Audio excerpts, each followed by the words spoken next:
The views, thoughts, and opinions expressed in the podcast belong solely to the hosts and not the host's past, present, or future employers.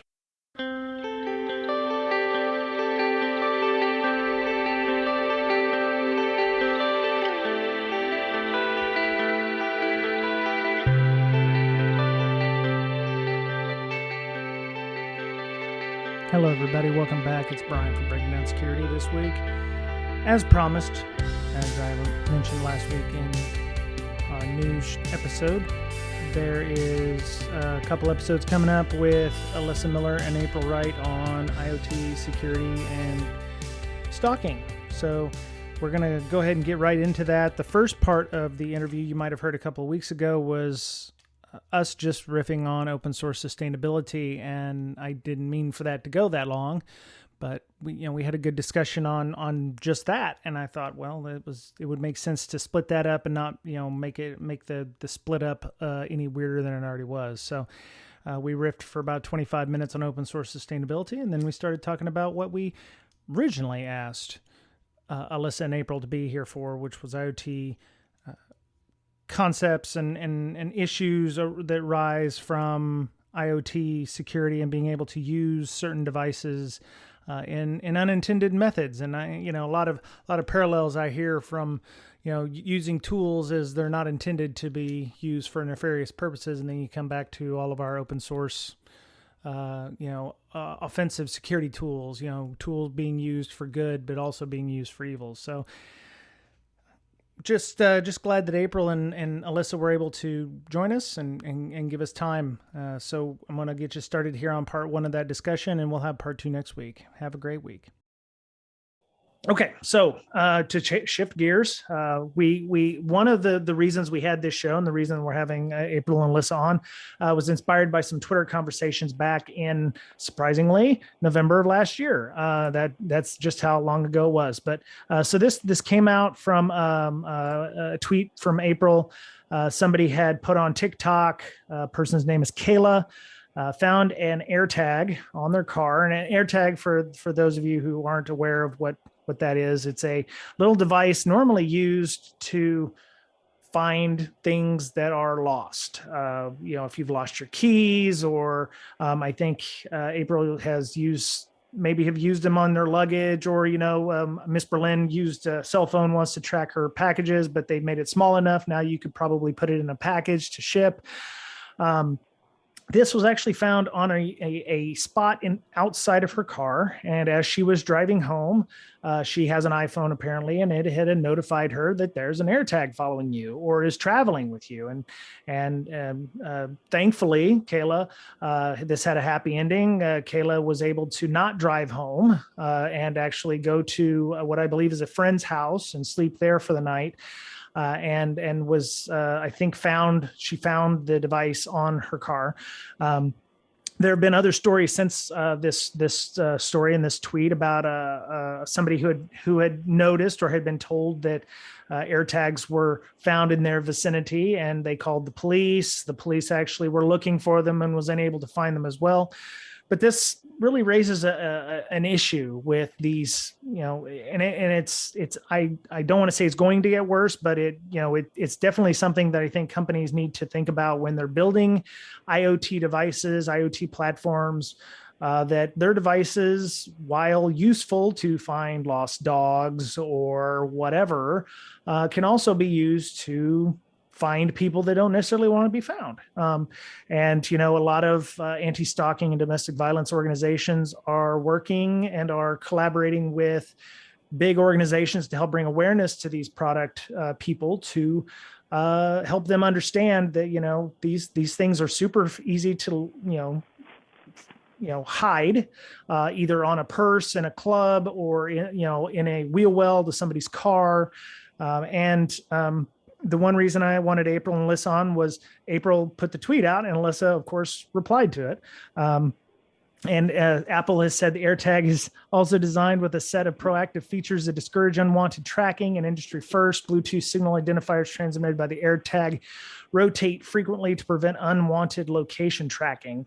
Not very helpful. They should be traceable. And that was a tweet from April on November 19th, 2021. There's a link in the show notes to all of these tweets in the tweet thread. At the time, there was not a way for Android devices to find AirTags. There has now since been at least a couple of applications, one called AirGuard, which I put a link in our show notes to that one, made by a university in Germany. I don't own an AirTag, but I did download it and try using it. I did not find an AirTag in my vicinity when I used it, so I guess I'm okay. But so from a privacy point of view, and the one reason I wanted to have April and Alyssa on was because let's see how I say this. The idea of being stalked or tracked with an IoT device is not what I would consider in my threat model. And it probably should be, but I don't have that in my threat model. I have not really thought about it. And so April, you made the original tweet. What was your thoughts when this video came out? Well, it was one of the first. I don't watch a lot of TikTok. Let's put that out there. TikTok. I only saw it via something else, or somebody else or something. So, I'm watching it, and this poor girl is just falling apart, and she can't find it. She can't find it, and it's like in this tiny little place, like you never would have ever suspected something could fit there. Like there are so many other places it could have been that she would have never found it, and yet it was just in this like piece of her bumper that kind of came off. And so 3 out of the last 4 talks that I've done at conferences have been about anti-stalking and operational security and personal security, because I have been the victim of those things, and it is in my threat model, very much so. Oh, yeah. Okay. Yeah. And I'm sure a lot of people, but of course, everybody's threat model is different. I'm probably more paranoid than I should be in certain areas, and probably not enough in others. Not probably, definitely. We always go back to that saying that technology is neither good nor evil. And I think that definitely applies here. The technology itself is not good nor evil. And I've had GPS trackers for years during travel. I mean, years and years. I think that the main difference here is that Apple is popularizing something that was previously limited, generally. So I had this one from Toomey, the luggage, people who make the luggage. So I had one of those, and it was 3G, I want to say. It was either 2G or 3G, and it worked all over the world. It had a super long battery life, but it wasn't part of a network. It wasn't even to the tile level of network things. It was just like that device and me, basically. And I'm sure it wasn't as secure as it could have been, but it was a different kind of, it was a different way that we were connected. It was more of a one-on-one. It was like a point-to-point. It felt like. It wasn't like I'm part of a network of a billion of these things. And it was fairly big. I mean, it was the size of a small piece of cheese, like a that you buy in the grocery store, like a slab of cheese. It was sizable. You couldn't really slip it into somebody's purse as they're walking by or something like that. I mean, if you're a burglar, even if you're not a stalker, I mean, there's so many malicious things that you could do with trackers. They've existed for a long time. This makes it easier to track remotely, I think, is probably the biggest difference. Okay. All right. Alyssa, you had actually replied to the tweet saying, imagine if this was an Android user, Apple really needs to be ashamed of this tech. At the time, there was no way that Android users, if this person had been an Android user on TikTok, they would have gone home. There wouldn't have even been knowing, and whoever the asshole was that put this in the person's car would have potentially known where this person lived. And it's really creepy OSINT that Yeah, it should be punishable by law, but I don't know if the person actually got away with it. What was your thinking when you saw the video on this? Well, it's like you said. I mean, and April said it. Tech itself inherently isn't good or bad. And to me, this is another case where we came up with something really cool, really useful, super awesome. Apple latched onto it after seeing others do it, and they created their own. And we all know the Apple ecosystem is what it is, good and bad. It's huge. Right. And that's one of the challenges to me with it was you look at how they built their network, and people compare it to like Tile, and I forget what the other one is that's out there. There's a few of them. But the difference is Apple has access to this massive network. They brag about it, right? I mean, it's part of their bragging marketing on this thing is, we've got billions of devices. Well, what did they do with those billions of devices? By default, they opted every single one of them into this network.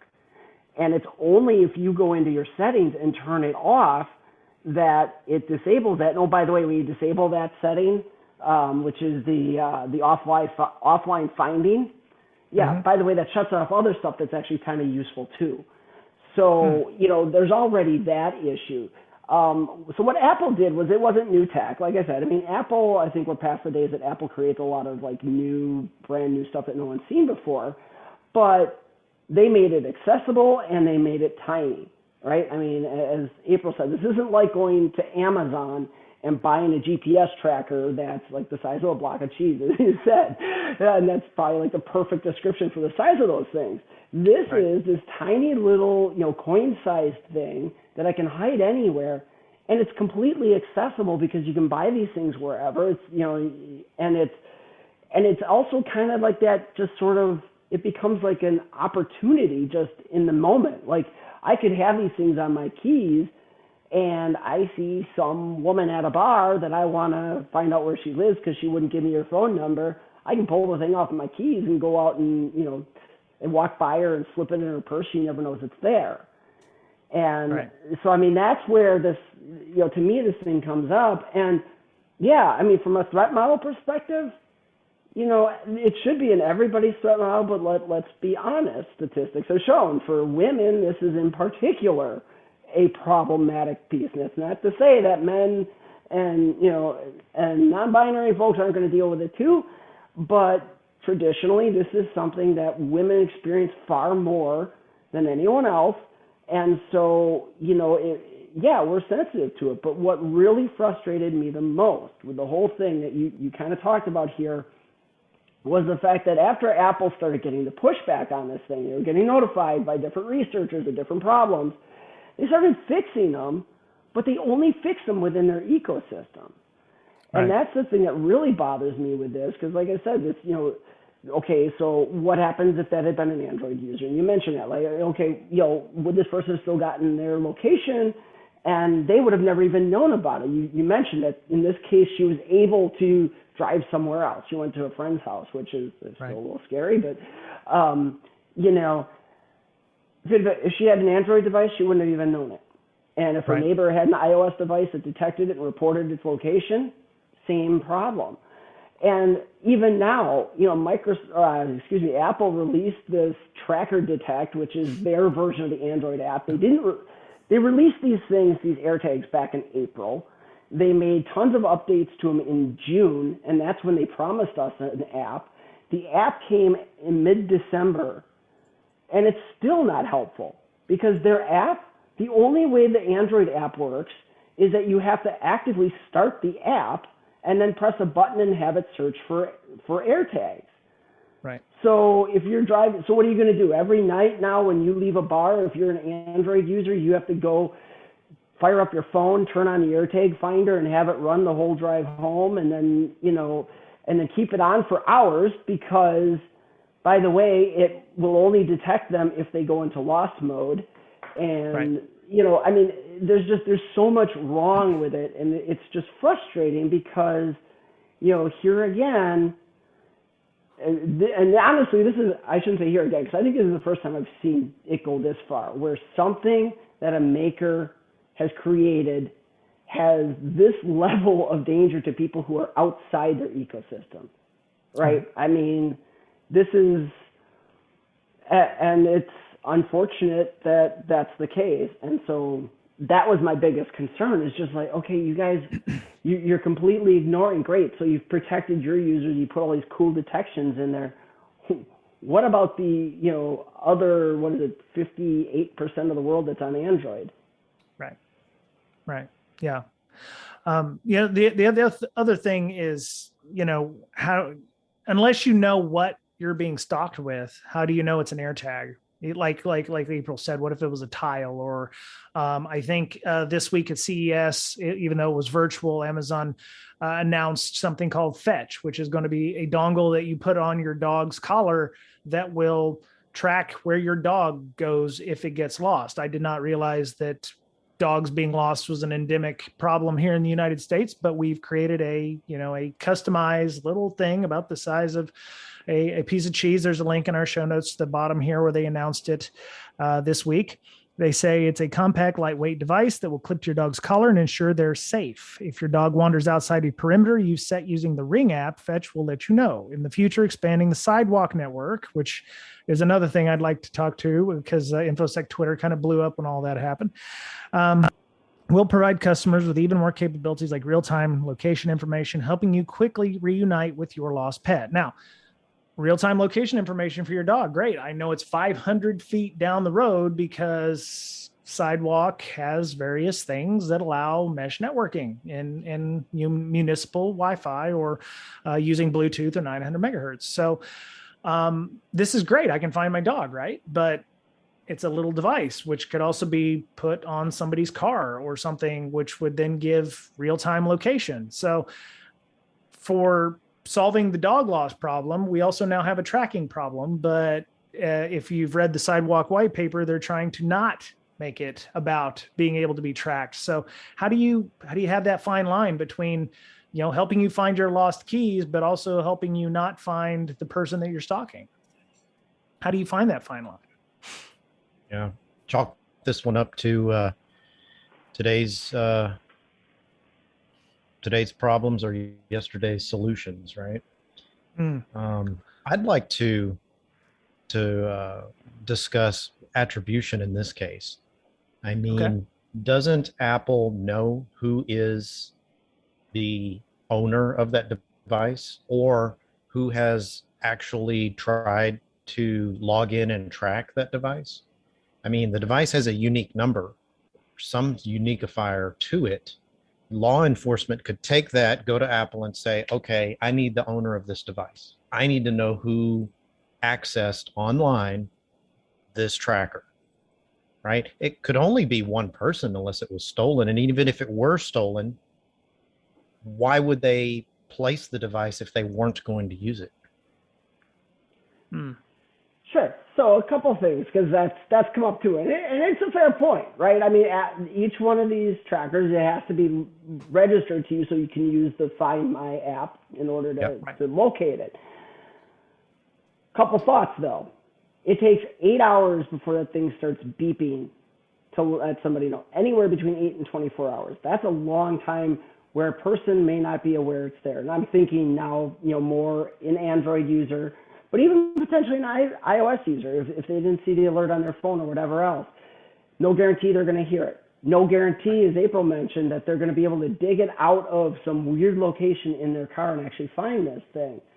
So, in that amount of time, what other bad things have happened? Great, good. I can find out who it was that raped me after I got raped. I still got raped, so that's problematic. The other challenge here is, there is a certain level of plausible deniability. Oh, it ended up in her purse. How did it end up in her purse? Well, you can't prove that I put it there on purpose. I was talking to her. Maybe it fell off my key ring or something. Who knows? I mean, it's a legitimate thing. Would you expect that it would be a deterrent? You would expect so, but we keep seeing stories about it. NBC just released another story about it not more than a couple weeks ago. So clearly that deterrent isn't doing enough.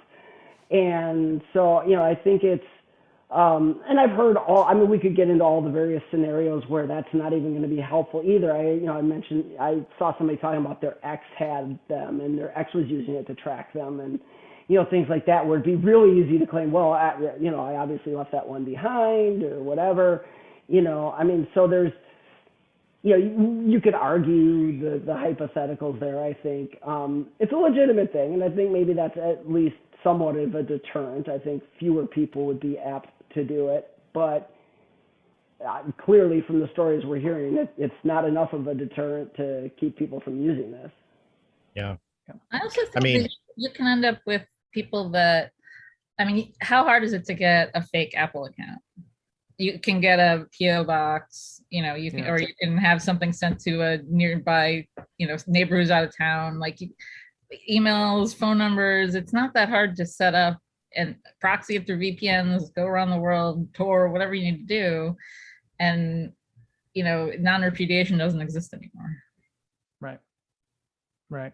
So the other thing is, April, you had mentioned this thing that runs over 3G. How expensive was that?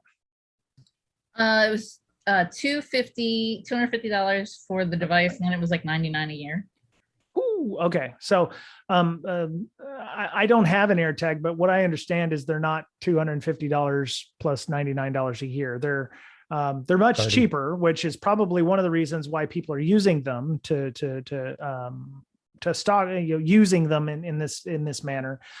My whole thing was, if it is lost, what happens? I mean, it makes a noise, but these things are really tiny. How loud a noise can that be? If you stuck it on somebody's car, would they be able to hear that noise happening? The other thing is, if it's lost and it makes that noise and you see it on the ground and you pick it up and you're like, oh, this little AirTag is gone. For me, I don't know if I'm a D-bag or whatever, but I wouldn't actually do what is necessary to give it back to the person. I mean, I don't know what it would be attached to that would, if there's car keys, I guess I could turn it into the lost and found. But, if I found it on my car, the first thing I would do is, add, one ingredient. I would just add a hammer and, bash shit out of it or see how well it microwaves or bury it. I wouldn't be trying to give it back necessarily to whoever owned it if I found it in a place. But at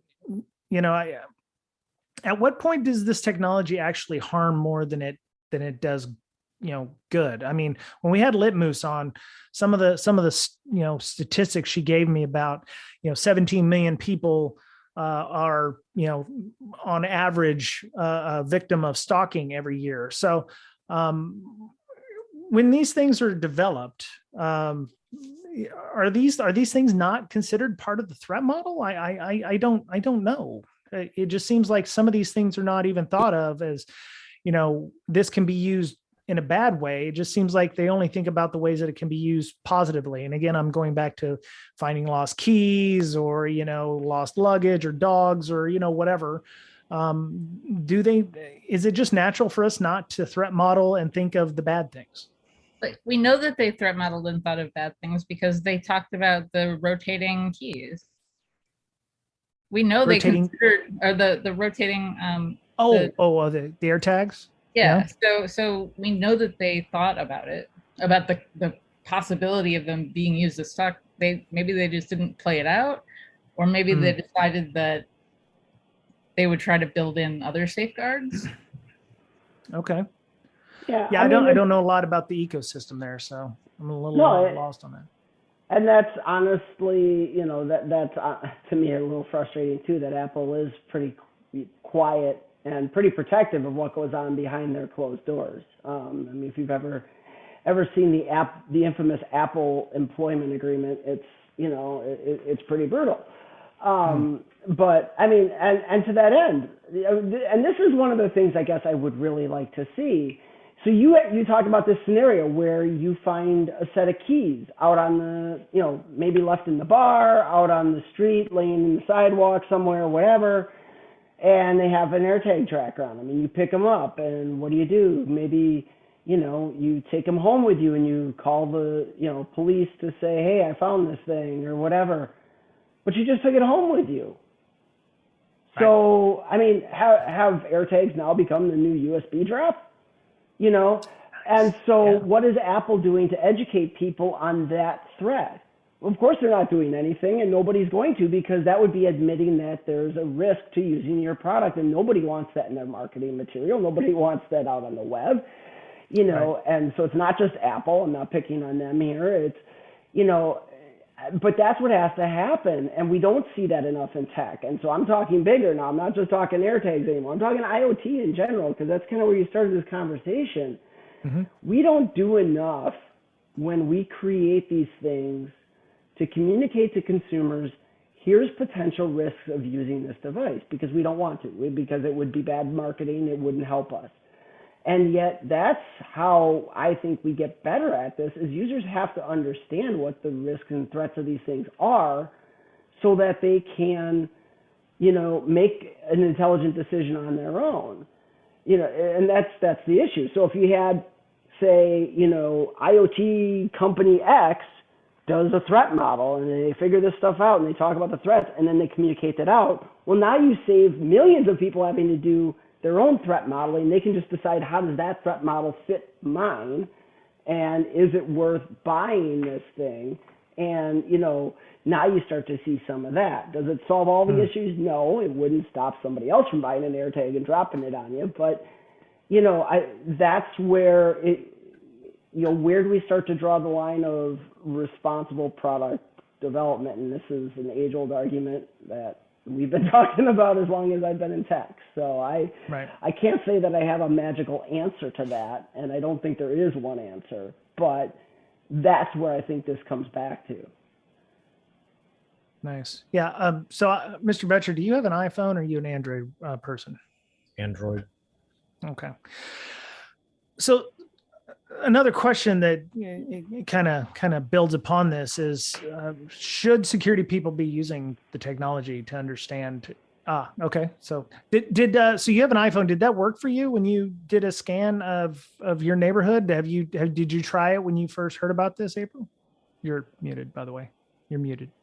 I've never done a scan. I just went to get one though to see how loud it was, and you can basically mute it by putting your hands over it or putting it under a pillow or something. It is not very loud. Well, I wondered about tamper features. Like, can you pop it open and disable the noise making thing inside, and it can still continue to run? Does the app go, hey, this has been tampered with, it won't make a noise? Or does it give you any kind of information if you were to scan it to say, hey, this person lives at this address? Because like Alyssa said, if you found the keys and took them home, if you were able to scan that tag and say, oh, this, Bob Mitchell lives at 123 Red Street, now you've got his house keys and you know where he lives. So go ahead. I will jump in and say, thankfully, that does not happen, right? Oh, good. You cannot, if you find an AirTag, you don't get the information on the person that's the owner of it. Thankfully, that you have to go through Apple. But no, the challenge, like I said, is like the AirTag becomes like the new USB drop. I could intentionally, quote unquote, lose my AirTag, hoping somebody else picks it up, and now whatever weird thing I want to do with that information, I potentially could. Be really random. I don't know why somebody would want to do that. Like just randomly find somebody to attack that way. I don't know, but those are things to be considered too. Right. And at the price point of a rubber ducky, for $25, you can track somebody for a year, basically. So those last a year, the AirTags last a year? In theory, yeah. Although I bought a couple of 4-packs, and one of them died after like a week. It was maybe the battery, I don't know. So they just use the little CR2032 there. Oh, okay. I thought they were rechargeable or something. I didn't. Okay. All right. No. Okay. The watch battery. Right. So, that the tinker or the person with, equipment who had a diligent method, seems like they could crack those open and maybe replace the battery or find ways to continue using it in that respect. I'm watching her, playing with it. So there's no access. It's just a little white thing with electronics on the inside, and then. Oh, okay. So you can replace the watch battery. Yeah. Oh, okay. You can put the watch battery in, and then it closes back up. Right on. It's really simple. Okay. It makes a cute noise. Oh, it makes it look, yeah. The fact you can it. Yeah, the fact you can drown that out with your hand, wow. Okay. Let me see. So, let's see. Well, I put some stuff down here. I said, we're looking at, building these, privacy and stalking and tracking and surveillance kind of issues. There's that happy medium that we have to find. For companies that, are trying to build these things and say they don't want to track, yet, they're building these things. There must be some information that they're wanting out of that. I mean, what is gained by selling AirTags? There's no net gain to the company by other than, moving these things that die. I'm just trying to figure out, what do they do with that information? Do they, I'm wondering if sales and marketing people have access to that information by GPS or, what people actually do with that stuff. Let me see. Buzzers, size issues, battery life. Sorry, I'm just thinking. So there's a lot of interesting things going on right now, especially even further with COVID. But even before that, there have been a lot of different, I'll say AI companies that are coming up with ways to count people in rooms, to count people in buildings, to determine the distribution of people in buildings, how people move, the flow, what areas they use, what areas they don't use, that kind of thing. Now in COVID, it's being used to make sure that there aren't too many people in a building or in a room or something like that. But the technology behind it is actually pretty fascinating, especially from a privacy perspective, because of what the cameras are capturing. They're not supposed to be identifiable, and they basically kind of blur everything out. And there's some other really cool technologies where there'll be a camera aimed at a whiteboard, and as you're writing on the whiteboard, it will actually see through you and show the whiteboard because there's multiple cameras. So there's some really interesting stuff going on with all of this. But I wonder if it has something to do with capacity planning or even Google, even Apple Maps improving, walking times and things like that. I don't know. I mean, I could see a lot of potential uses, but I also wonder, I mean, I don't know that you get much more out of it than what you would already get from all of the location services on the phone, right? I mean, I'm thinking about things like retail, where you get targeted alerts on your phone when you walk into the, an Aldo store or something like that, right? Retail's been doing that type of thing now for a number of years. I don't know. And this is why you have to pay for the AirTags. It's why they're not free, right? Because we all know if it's free, you're the product. Right? I mean, that's a pretty solid business model that we've all gotten used to. Yep. So I don't know. I don't know what Apple would gain from that, or any of the other, Samsung and whatnot. I don't know what they would gain from selling these trackers that isn't data they wouldn't already have. But it is an interesting question, and it actually scares me a little, because now I'm like waiting for that other shoe to drop. Okay, that was it for this week. You can find all of us on Twitter. InfoSyster, INFOSYSTIR for Miss Berlin. Betcherpwned, BOETTCHERPWNED. You can find me at Brian Brake, BRYANBRAKE, and the podcast is at BrakeSec. And you can join us on our Slack by sending us a DM to BrakeSec or bds.podcast@gmail.com. Thank you to all of our supporters on Patreon. It's just a little tip jar we use to make sure that we can keep things going, like hosting fees, domain registration, Zoom fees, etc. So we do appreciate all of our supporters for that. So, all right, that was it. Have a great week. Be kind to one another. Take care of yourself, because as we always say, you're the only you have.